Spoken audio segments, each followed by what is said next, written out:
Hey everybody, Jim Yord here, and today I'm bringing you just a couple of quick tips on how to downregulate or calm down when you're facing a stressful situation.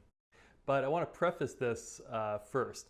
So if you've watched me before, you know that I talk a lot about mindfulness, and I'm a mindfulness meditation teacher. And usually I advise people not to take up the practice of mindfulness as sort of a parlor trick or some way to achieve short-term gratification for a couple of reasons. One, because often when you go to sit and meditate, it's not a pleasant experience. You know, a lot of times we sit and our minds are really active, or we're noticing emotions that don't feel good. And so sometimes you can sit for a session of mindfulness meditation and it not be pleasant. And if people go into it expecting it to be pleasant all the time and calm and relaxing and kind of like the image that they portray on the cover of yoga magazines, then you're bound to be disappointed. So I try not to set people up for that disappointment. But the other reason that I advise people generally not to take up mindfulness as a way to feel good right now and have another tool for instant gratification is that the real benefit of mindfulness meditation practice, and you can watch some of my other videos and read some of my articles on my website to read a lot more about the really broad scale of benefits that mindfulness makes available to you. But those all stem from, well, they stem in large part from really an acceptance of your experience. The cultivation of accepting that things aren't always pleasant, and that right now it's like this. Right now it feels this way, whatever this way is, whether you're feeling joyful, sad, lonely, scared, whatever. That's how it is right now. And it's turning toward and accepting that experience that really unlocks the transformative potential of mindfulness meditation practice. Now, all that being said, are there short-term gains that can be had from some mindfulness practices? Yes, and I don't think that there's anything wrong in situations where you're feeling really activated and stressed out and suffering, and maybe have the potential to do or say something that's going to make matters worse, put your foot in your mouth or act out in some way. I think there are situations like that where it's really wise to use some of these mindfulness meditation oriented skills to help yourself out of those situations in a healthy way. And so that's why I wanted to give you a couple of tips today. So the first technique is called diaphragmatic breathing, or belly breathing. I'm not sure that technically this is a mindfulness meditation practice. It's more of a breathing technique, and it's one that if you practice yoga, or if you're a professional singer or someone who performs on stage, you might already be aware of it. So let me talk you through how to do it, and then I'll discuss it a little bit. So basically what you want to do is take either hand, put one hand up here on your chest and one hand down here on your stomach. And the object when you're breathing is to make this lower hand on your stomach rise and fall as much as possible while keeping this hand on your chest as still as possible. So it's a little bit easier if you're lying down trying to do this, but you can do it standing up. You can do it going about your daily activities with enough practice. So really just inflating your stomach and then allowing it to deflate all by itself. So a good trick you can use to visualize this is to imagine that there's a balloon here in your stomach. And with each in-breath, you inflate the balloon. And you might imagine that the balloon has a color of some kind. So maybe it's red, for instance. And as you imagine it inflating, perhaps you can also imagine it becoming more translucent, right? It's expanding, it's getting lighter in color and thinner. And then when it's time to exhale, simply letting go and allowing the balloon to deflate itself, just like a balloon would, right? So you're expending the energy to inflate and allowing it to deflate all by itself. Meanwhile, keeping your chest as motionless as possible. Okay, so pretty simple. And it's actually quite natural for us. If you look at infants breathing, you see that they breathe this way.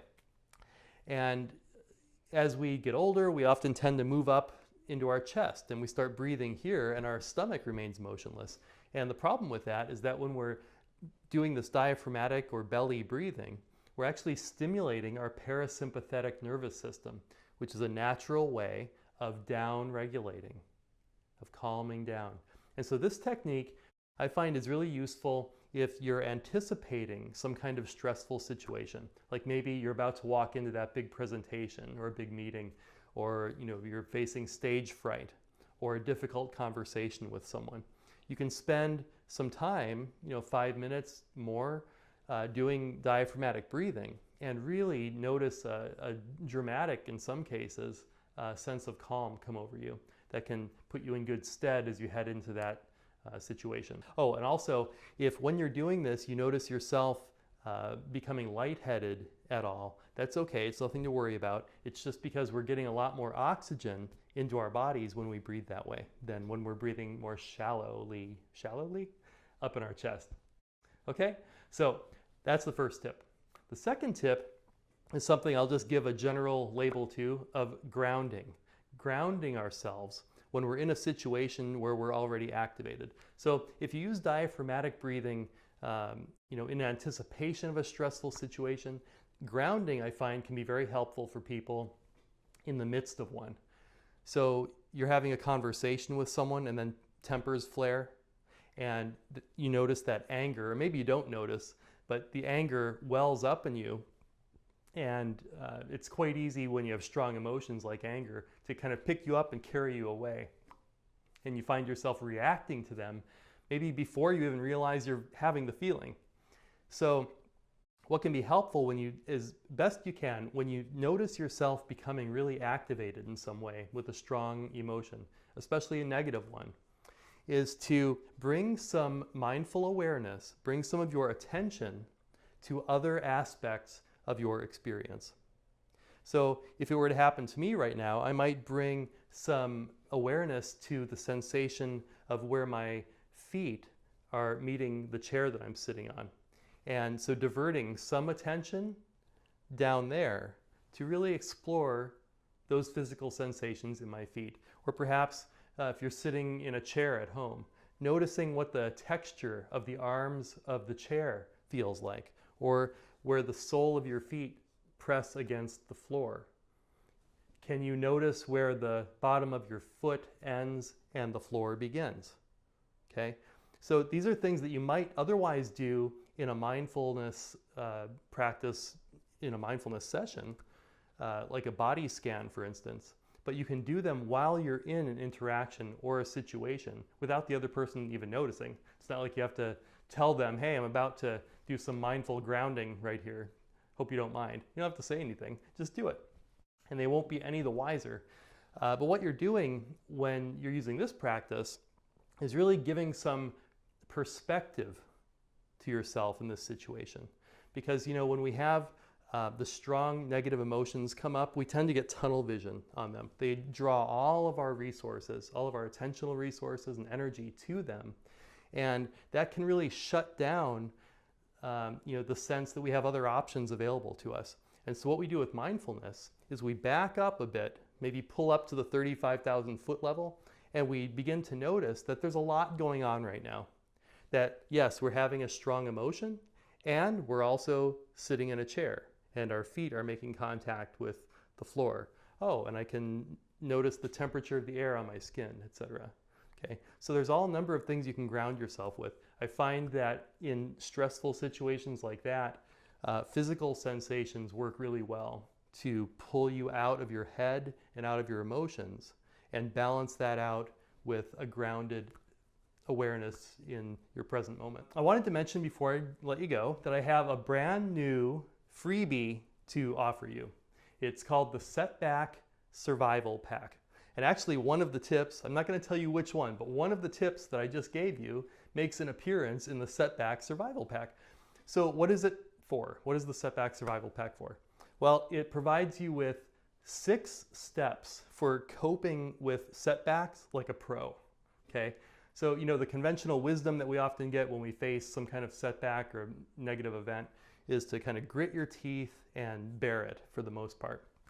And that's one way to get through those events. But if we aren't careful, that approach can make us vulnerable to a downward spiral.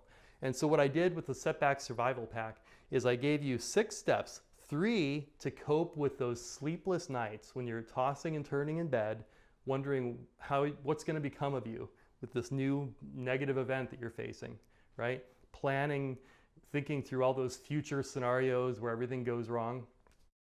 How to break out of that headspace and cope with those thoughts and emotions in a healthy way that'll help you get to sleep, first of all, and get some good rest. And then the following morning, I have 3 more steps for you to cope with the worried days and what to do with those distressing thoughts that you're having and how to actively seek balance in your life and well-being. Please go check it out. You can either scroll down and I'll have a link down below, or you can go to my website right now at jimyort.com/setback.